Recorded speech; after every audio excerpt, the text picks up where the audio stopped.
ತಡರಾತ್ರಿ ಪೂರ್ಣ ಚಂದ್ರಗ್ರಹಣ ಆಯಿತು. ಈ ಚಂದ್ರಗ್ರಹಣ ಸಂದರ್ಭದಲ್ಲಿ ಶಿವಮೊಗ್ಗದ ಪ್ರಮುಖ ದೇವಾಲಯದಲ್ಲಿ ಕೂಡ ಗ್ರಹಣ ಶಾಂತಿ ಹೋಮ, ಪೂಜೆ ಪುನಸ್ಕಾರ ನಿರಂತರವಾಗಿ ನಡೆಯಿತು.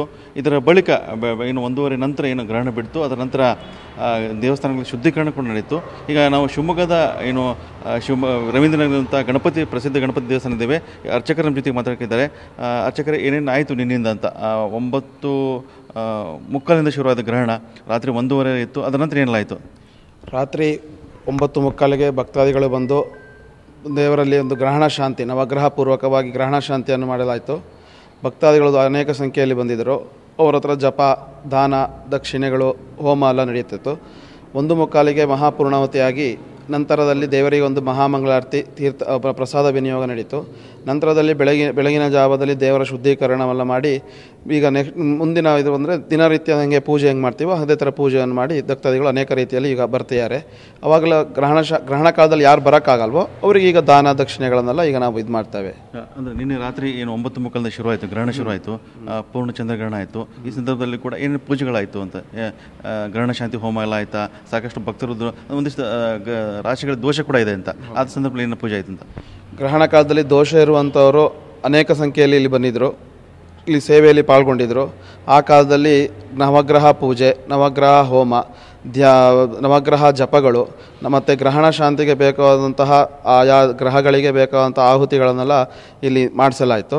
ಆಮೇಲೆ ದಾನ ದಕ್ಷಿಣೆ ಮತ್ತು ಭಕ್ತಾದಿಗಳಿಂದ ಜಪವನ್ನು, ಸಾಮೂಹಿಕವಾಗಿ ಜಪವನ್ನು, ಈ ನವಗ್ರಹ ಜಪ ಎಲ್ಲದನ್ನು ಮಾಡಿಸಿ ಅನೇಕ ಸಂಖ್ಯೆಯಲ್ಲಿ ಭಕ್ತಾದಿಗಳು ಬಂದು ಈ ಸೇವೆಯಲ್ಲಿ ಪಾಲ್ಗೊಂಡಿದ್ದರು.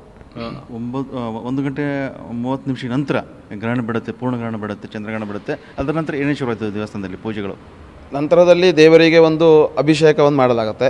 ಆಮೇಲೆ ಷೋಡಶೋಪಚಾರ ಪೂಜೆ, ಒಂದು ಸಣ್ಣಕ್ಕೊಂದು ನೈವೇದ್ಯ, ಒಂದು ಮಹಾಮಂಗಳಾರತಿ.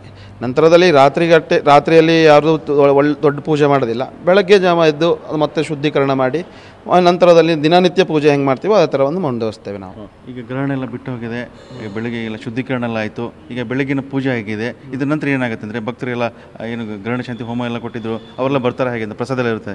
ಈ ಗ್ರಹಣ ಕಾಲದಲ್ಲಿ ಕೆಲವರಿಗೆ ವಯಸ್ಸಾದವರಿಗೆಲ್ಲ ಬರೋಕ್ಕಾಗೋದಿಲ್ಲ, ಹುಡುಗರಿಗೆಲ್ಲ ಬರೋಕ್ಕಾಗಲ್ಲ, ಮಧ್ಯರಾತ್ರಿ ಒಂದು ಬರೋಕ್ಕಾಗಲ್ಲ.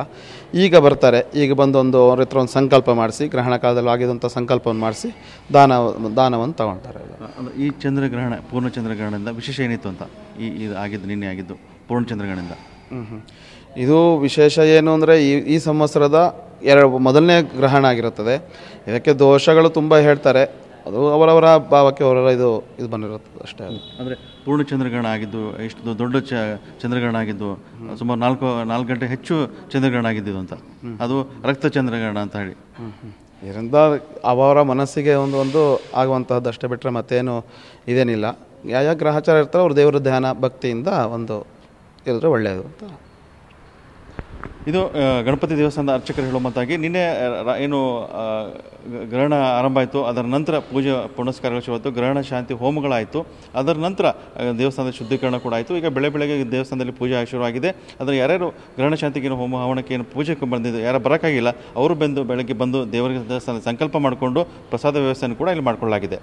ಕ್ಯಾಮರಾಮನ್ ಶಶಿಕುಮಾರ್ ಜೊತೆ ಬಸವರಾಜ್ ಗಣವಿ, TV9 ಶಿವಮೊಗ್ಗ.